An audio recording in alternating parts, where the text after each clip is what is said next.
out there in YouTube. Oh, sorry about this. Should I bring that back a little bit here? Just a little bit. I tell you what, man. This. There we go. Well, as you can see, it is our stormy season.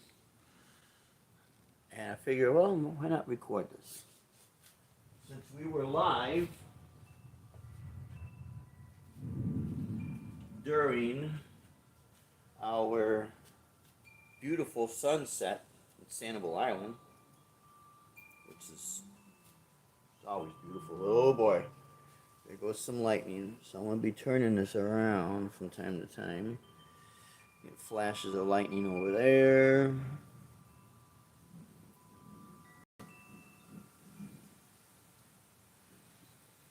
Maybe I just need to walk over here. How's that? Just do that. Yeah. Yeah, let's do that. I got my little tripod, so if you hear it clinking, that's what that is. Yep.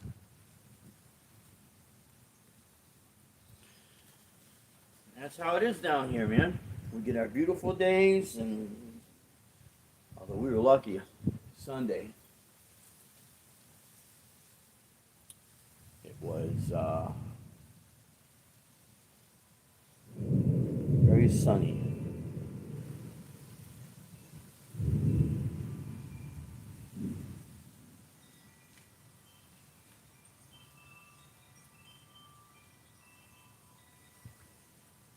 And these clouds are moving fast too, man.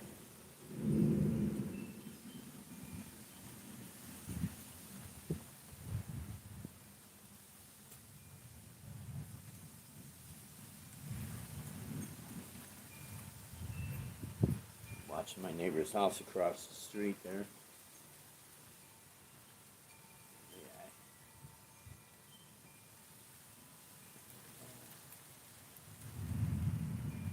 Yep, they got a nice house over there. Making sure everything is fine. No water leaks. Don't want any of that, man.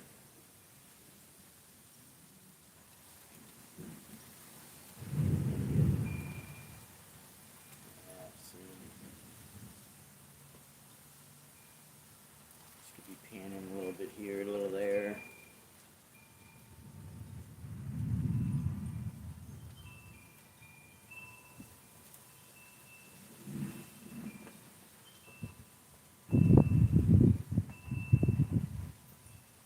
There's our flag. We got another flag. And they had a sale on them. I bought 2 of them.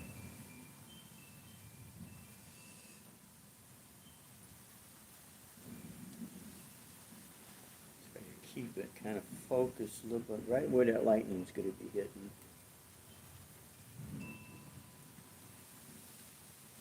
It's kind of hard to tell.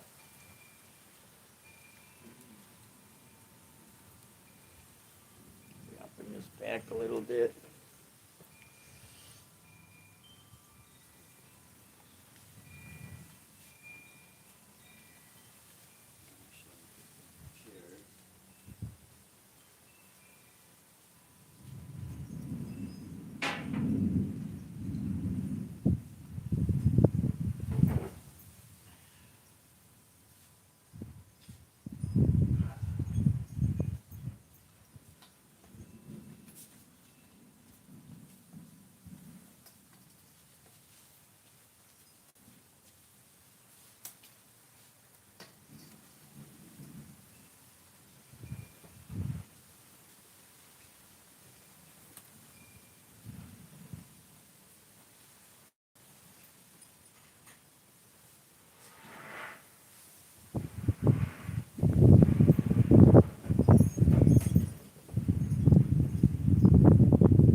Alright.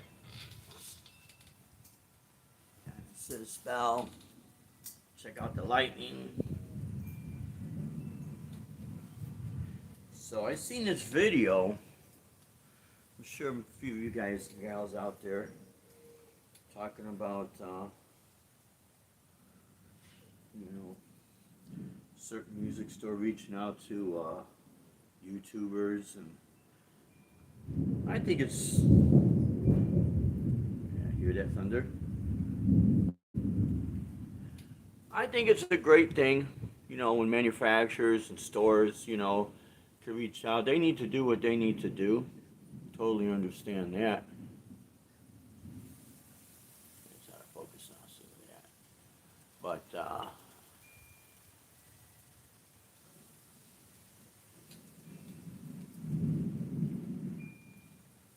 it's too bad that they don't also look at a lot of us who are out there gigging, as well, because we're the ones that's actually using their gear, or the gear that we buy at the store, their store, whatever, you know, and we actually use it at our gigs in a real world situation. Um, and where they're missing the boat, and it doesn't. I know everybody wants to go after these channels that got all these views in it. I totally get that, but where they missed the boat, where those of us who maybe don't get that many views, however, we you know, sorry about that. We don't, but we mingle with the people that are out there.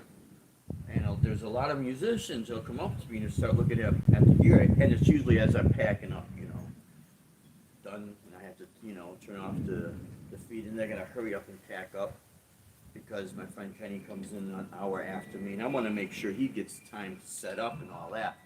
I don't want to waste a lot of time. It's not fair for him. But then I'm packing up, getting the gears, loaded up in the car, and and then they'll ask me these questions. And I've had a few people tell me, they like the demo videos, but they still want to go out and see. They still want to go out and see it in a live setting, because you have people that are buying gear specifically for YouTube, and I think it's a great thing. YouTube has opened up so many doors. I think it's great. And for those who maybe physically cannot go out and gig, or maybe they just don't want to go out and gig because it can be very tiring, and then YouTube is the absolute perfect alternative to that. You'll reach people worldwide that you won't otherwise. You won't do that unless you travel. So that's what we love about our YouTube and all of that. But there are those who still buy the gear to go out and play. And it's not just people who are my age and older. There's a lot of young people out there too. Because what they're seeing on YouTube, a lot of times what inspires them are videos of the past and or the present, where you got all these, that lightning strike, where you got people, checking out like all these metal festivals in Europe. I mean, it's packed. And then you get people that are saying, well, if we don't have that much of an audience, huge crowd, what are the videos that inspire us that are in a smaller, scale, but are equally as, as fun to do and as enjoyable to do? Well, you check out some of the smaller, club gigs. I know Rosa's Blues Lounge in Chicago, they stream their live gigs. I know there's a place down here in Florida, across the state on the East Coast, in Boca Raton. It's a place called the Funky Biscuit. They'll stream their gigs live. Their artists coming through, and it's mostly blues rock. Yeah. So, and then you get a chance to see like some of Steve Vai's gigs, from bigger stages to smaller clubs.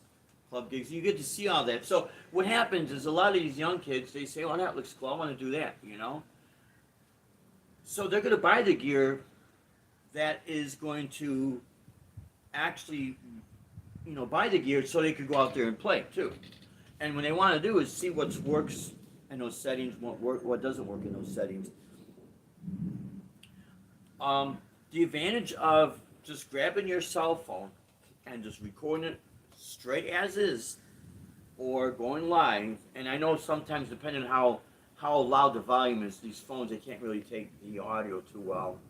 But if you're in situations, if you're doing like the one-man band where you don't have to fight audio with drums and cymbals, and then you got to crank the amps up and everything. So you don't have this like audio war, I call it.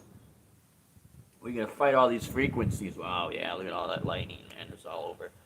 I'm gonna kind of pan it back over here because it seems like the lightning's a lot over there. Well, what happens is you with the one man band, you and just doing the live stream, or like I said, recording just off the phone, you could get as true of an audio test, if you want to call it, or a demo, as possible, as it's actually happening, especially when you're streaming live. Now, I do know sometimes you get all these glitches in live. That's totally understandable. That happens. It's just the nature of the beast. And in certain areas, like down here, it is a little bit of weaker signal. But the reality is, for those who want to see it as it is, you're not going to get any truer of a test or a demo than that. So that's why I like to do what I do. I enjoy it. I think it's great.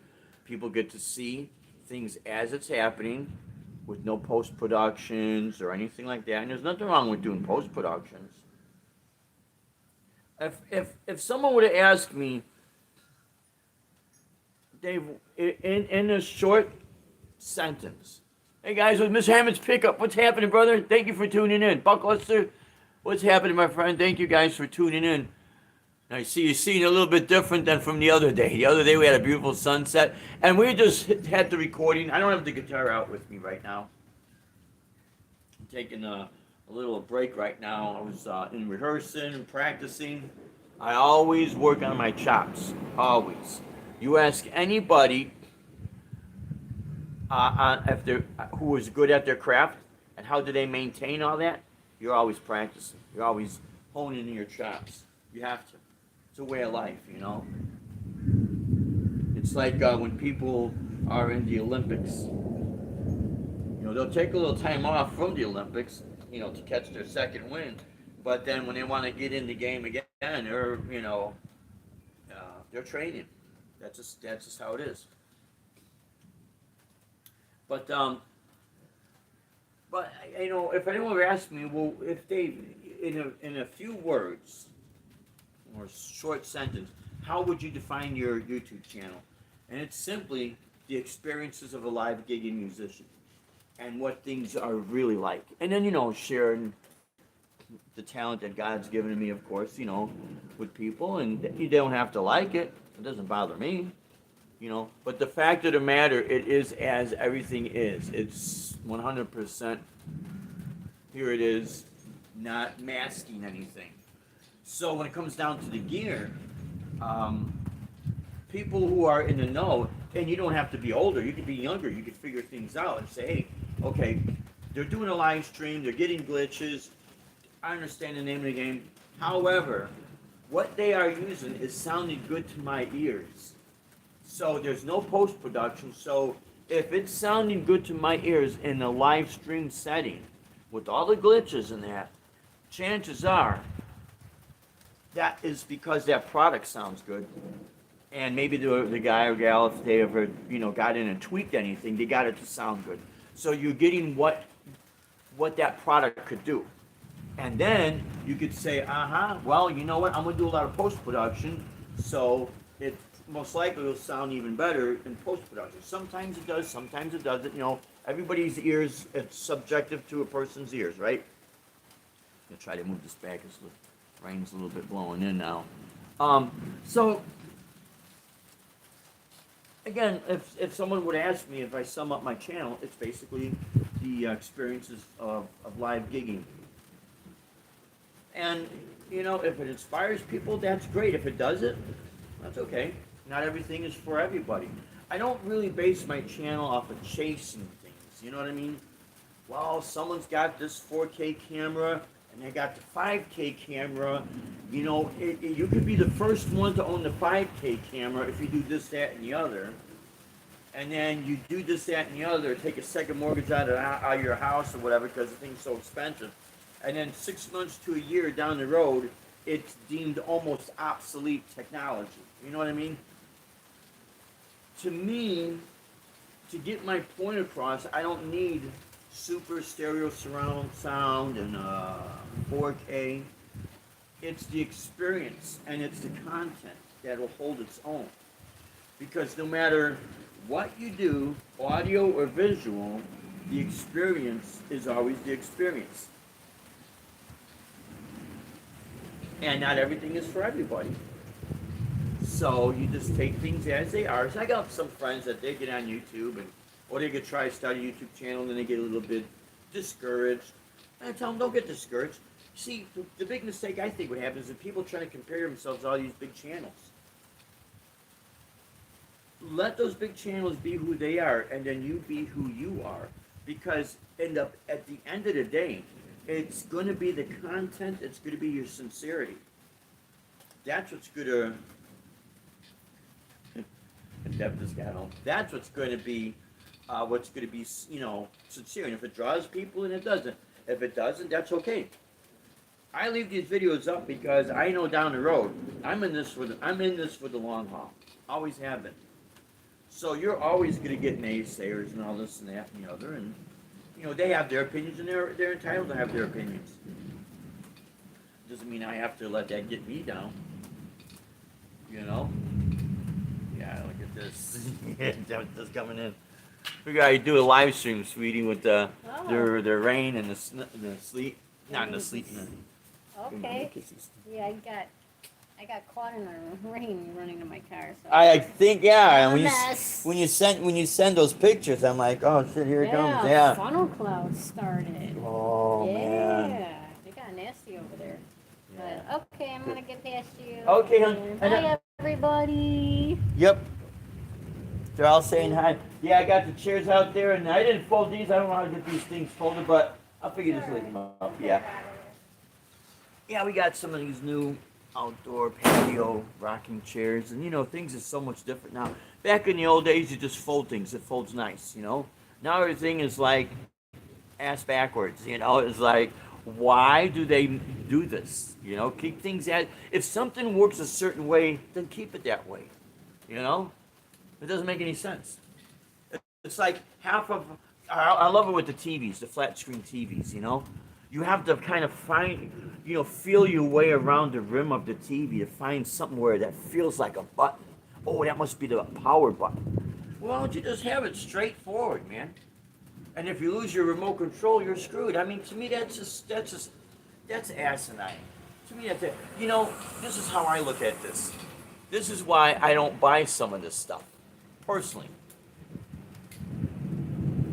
Or if I don't have to, I won't. Well, Dave, you know, it's a great deal. It's got 4K, it's a smart TV. You could do this, that, and the other. Hey, Phil, how you doing, man? Good, buddy. I'm getting a little bit of recording of the storm. Awesome. Before I get struck by lightning. I hope not. I hope not either. I'll be like, you'll see my ashes and the chair will still be rocking. And I'll be smoldering in my ashes. It was a good life, I can tell you that. Well, either that or what's the guy's name that sold his soul to the devil? Oh yeah. Oh yeah, the Crossroads. Yeah. I know. Yeah. Burnt to a crisp.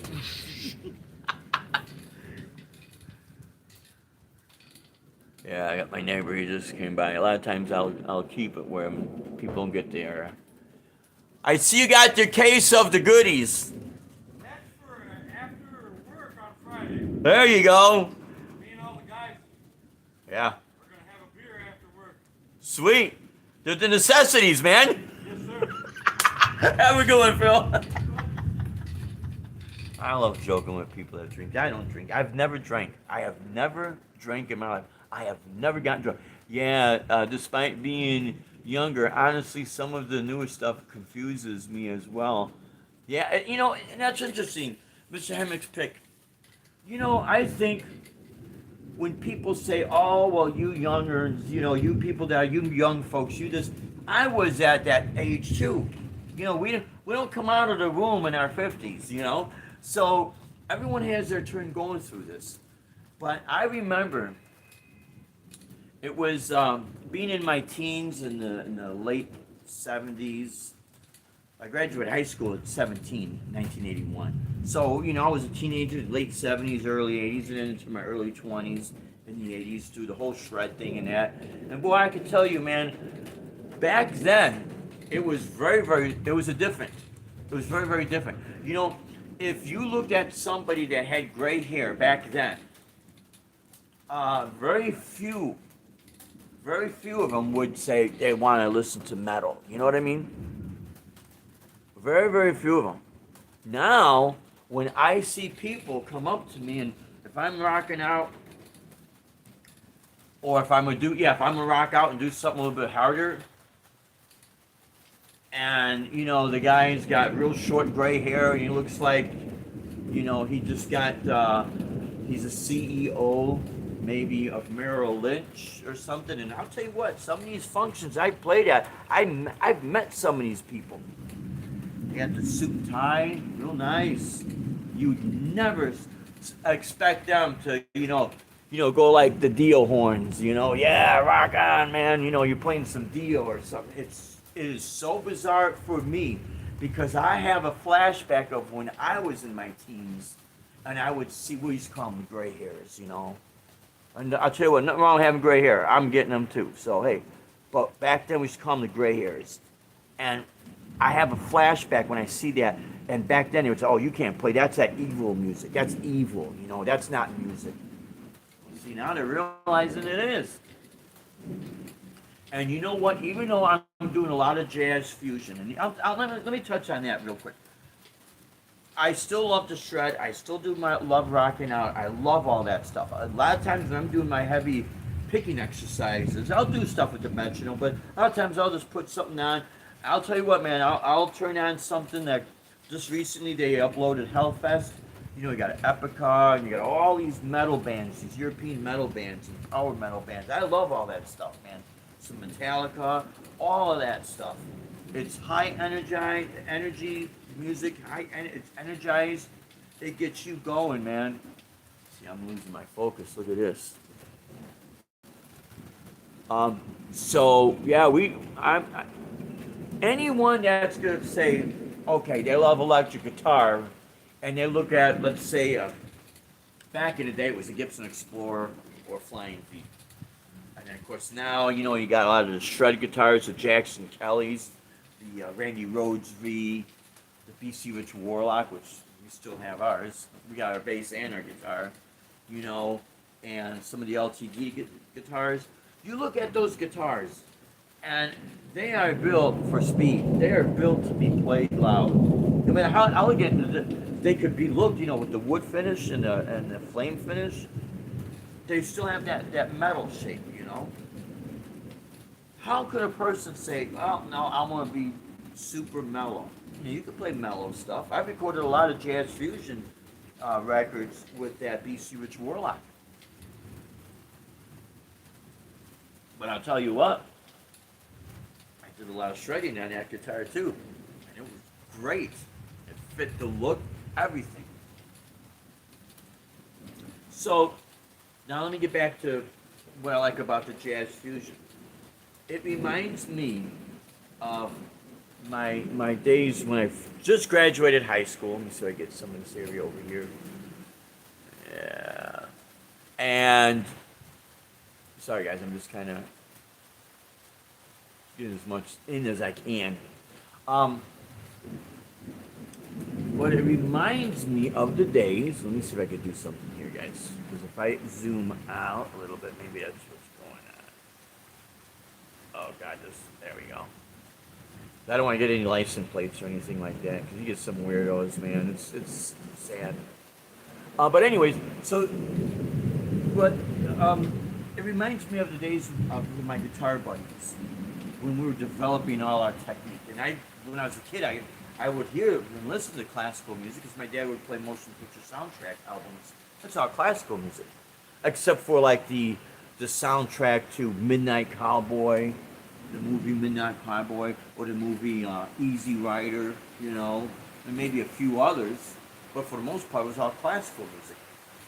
And then he had a 4-album set of Ramsey Lewis, who was a Chicago jazz musician. And the story goes, what would be my great aunt, would be my father's aunt, her husband, now she passed away many years ago, but her husband, he passed away before I was born. I was born in 1963. I think he passed in 1961 or 62. I only knew him by the nickname of Kiki, and he was an artist. And the story goes, he used to hang out with Ramsey Lewis. So I think that's why my dad had those albums and would play them. It was all, you know, piano, like a 3-piece piano, jazz. So all that music would be embedded in my mind.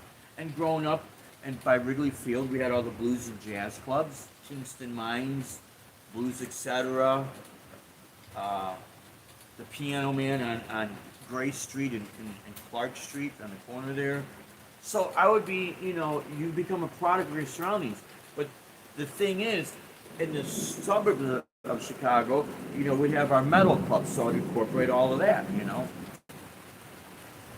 But my guitar buddies, we got very heavily into the jazz fusion, building our techniques and things of that nature. So part of it reminds me of those innocent early days of, you know, you would dream big and you would practice hard. And it was like I said, a very innocent time. And it's really where the music mattered, you know. So I in a way, I kind of channel that through, and I've lost contact of all my guitar buddies except Robbie Perez, and he was a great guitar player. But my friend Andy Rios and Angel and Yvonne and Louis Pacheco, man, they were great, and it was so inspiring, man. It was way before the internet, so that was our guitar community. So let's see what's happening here. Randy's Jam Cave, what is happening, man? Yeah, we are having a rainy storm. Sunday, was it Sunday? I think it was Sunday. I got burned. I got sunburned pretty bad, man. I could put all the lotion on, I still get burned, you know. I'm Irish. I'm light skinned. Can't help it. I try. So, getting back to the music, you know, I share those experiences with people. And you know what? I'm perfectly fine for those who are not big fans of it. That's okay. You can still be my friend. You know, we can talk about the weather. Everybody has weather, right? So, you know, now with these places I play at, a lot of times it's chilling out. People are just lay back. So for me, because I have these other styles that I enjoy listening to and playing as well, it's a perfect fit for me to get into the door. Now, there are a couple places they could be deemed as rock. I don't say metal, because there's no more metal scene like it used to be. Back in the 80s, man, we had a strong metal scene. And it was awesome, you know, in the 80s and then even into the 90s being part of the Chicago metal scene. And that was great. I mean, we did some wild stuff, man. It was awesome, totally awesome. And but we really don't have that, at least down here, not on this side of town, of Florida, per se. which is really too bad because why do they want to oust a certain style of music? You know, I'm gonna be very honest. When I hear your jazz purists knock metal, I'm like, well, why do you want to knock that style? Maybe just because you don't like it. Don't say there's no skill in it, because there's a lot of skill in it. And as a matter of fact, a lot of metal will draw influence from classical music. And all the years that I've done and self-studied classical guitar, very deep, getting into it very deeply, I could tell you this. I will always respect your solo jazz guitarist. But you put a classical guitar player next to a jazz player, and when it comes to, and they will both be very good at their craft. But when you want to get down to the nitty gritty of what would be the most challenging, hands down would be the classical guitar. And I'm talking traditional classical guitar. That means no amplification and no guitars with a cutaway. And when you got to play past the 12th fret with no cutaway, you better have a good reach and your technique better be solid. And when you're playing with no amplification, your tone is coming from your hands, and of course the guitar, the woods on the guitar, but it will come, your dynamics, everything will come from your hands. That's where the skill level jumps up several notches. So, and I remember having this conversation many years ago with a guy that was a jazz purist, and he was kind of, you know how it is. It's when you're young, everyone's busting each other's balls and all that, And I just said, look, if you really want to look at it from a real strong point of view, out of the two, the classical guitars has a lot more challenges. Now, equally challenging, and the flamenco guitar as well. But equally as challenging, and even though I don't listen to the style of music, I don't play it, but I respect it, is bluegrass music. Because there's a lot of intricate playing in that as well. So, each style of music has its set of challenges, its difficulties, and it does have its soulful playing. And even though you get some of these people who say, well, if you're always playing fast, there's no soul. Well, no, that's not true. Soul is feel, and if the kind of music you're playing requires the feel of excitement, of adrenaline rush, that is also an emotion. Just because it's not, laid back or sad, it doesn't mean it is an emotion. And you have to, dig into those type of feelings, those emotions, to make that music come across. So when I hear these people say all these things, it's like, everyone will say things just off the top of their head. They're just talking. But when it gets down to the nitty gritty, when you analyze it, that's where you got to put a lot of emphasis and say, well, wait a minute, I might be wrong in saying this because as I analyze it, I could see the set of challenges that this kind of music has, Yeah, I really respect classical for me. Yeah, oh shit, here comes my battery. My battery's low. Oh crap, 15%. I'm only gonna be on for maybe a few more minutes, my friends, before this stream dies. Yeah, Mr. Hammock's guitar pick. There's a lot that's in it, but you know what? A lot of metal will draw those influences from those styles. When you look at the chord patterns, you see some metal, hard rock, heavy metal will draw from blues music. Boy, I'll tell you what, I cannot, and I won't say the name of this person because this guy, I guess now he's got some sort of museum in Chicago. And this is back when I was living in Chicago. This goes back, 1989, I think this was. I had this conversation with this guy. This guy, and the reason I'm not going to mention his name, his dad was like one of the most famous blues artists ever. One of. So I'm in the lobby of our rehearsal studio. I just happened to have my classical guitar with me. The electric guitar, our amps was in our rehearsal room. And I was waiting for the rest of the guys to show up. I'm sitting in the lobby and kind of going over a little classical piece. Part of it was Astorius Leyenda. So this dude sits across from me, and right away, he's picking on me, saying, "See, man, you guys, man, you rock dudes, man, you stole from us blues. My dad's this, my granddad that, and you stole from us blues musicians." And I looked at him, and the guy that owned the studio, he pulled me in after I had this conversation. I'll shed the light on that in just a moment here. But I looked at this guy and said, "Well, that's true for some. But if you're referring," and he says, "Yeah, see what you do right there." I said, "No. I said, I said, "Do you understand what it is I'm playing?" "Yeah, that gets borrowed." I said, "No, it doesn't." Because right away he wants to justify that he's right and I'm wrong just because his dad and granddad was a famous blues musician. I think it was his granddad, his grandfather. And I have a lot of respect for him, but facts are facts. Claim to fame is one thing, but facts are facts. So I explained to this dude, I says, "Well, this piece of music I'm playing was written by a piano player in Spain, a Spanish piano player. And this piece is called Leyenda, Historias Leyenda, that depicts the southern regions of Spain." I said, "So people like Andres Segovia, in the early 1900s, made this popular on guitar and that." And, he didn't know how to answer that because I could tell by the expression on his face he got stumped.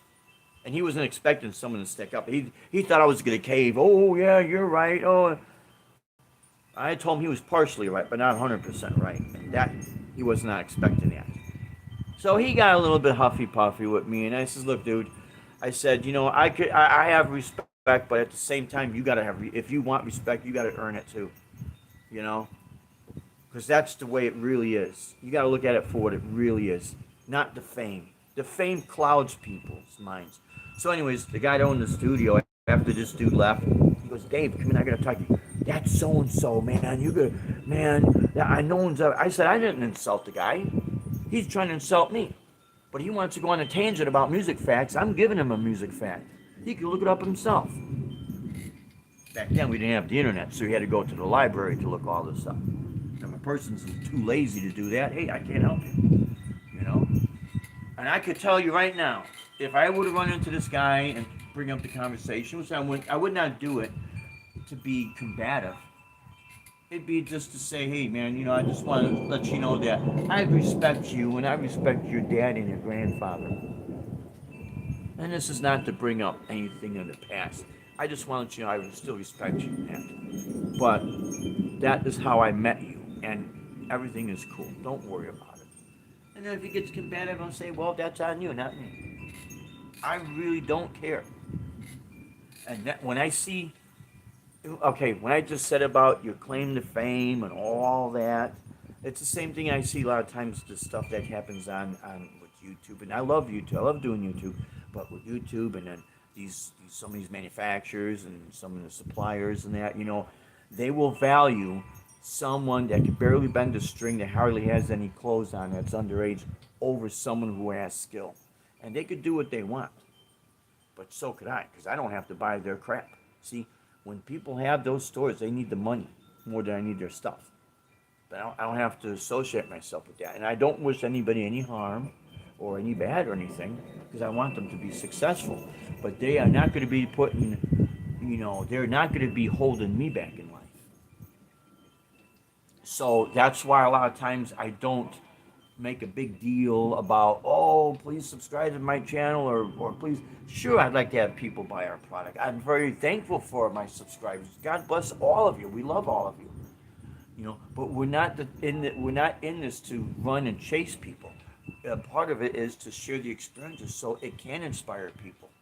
And there is something kind of special about these situations, because when you're in these type of situations, when your channel is deemed small, okay, from some of these people, but yet you have integrity to keep moving forward and you don't care what anyone thinks, you just keep moving forward, sometimes that is what is needed to help,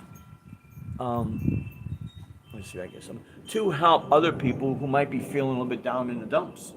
We all need that little bit of inspiration. And sometimes you'll get more inspired by someone who is real close to your situation than someone who's so far from your situation that they don't understand. can't relate to it. You know what I mean? Because they've never gone through those tough times. So sometimes when you go through those tough times, it does you real good. It builds you up. It makes you real strong. Sometimes if you're always on easy street, man, you could have like a rainy day and you'll be crying over it, man. Like, oh, life is it's to an end. No, it isn't. It's just starting. So, anyways, my friends, I guess the moral of the story is never let anybody, and I hope you don't listen to me or anybody else. You do what your heart tells you, okay? And don't let anybody get you down. Because there comes a time when people start, looking back and it says, you know what? This guy held his ground. He stand firm for what he believed in. And you gotta respect that. So anyways, it's flashing. My battery's gonna go. It's like on what? 8% it said? Okay. So I'm gonna have to shut this down. But yeah, so here's the weather, my friends. What a difference a couple of days make, right? Anyways, guys, we will be doing our live stream on Saturday as usual. And let's see. Yeah, I feel the same way about the subscribing. Yeah, Mr. Hamick's pick. Yeah, just do things because you love to do them. That's right there. That's how you can tell if a person is sincere, because you love to do them. And I'll tell you what, that does make a difference. Anyways, my friends, before this shuts off, I hope everyone has a great Wednesday evening, and we will see you for Saturday's live stream. Until then, you stay strong, safe, and true. Rock on, and God bless you, my friends. Take care.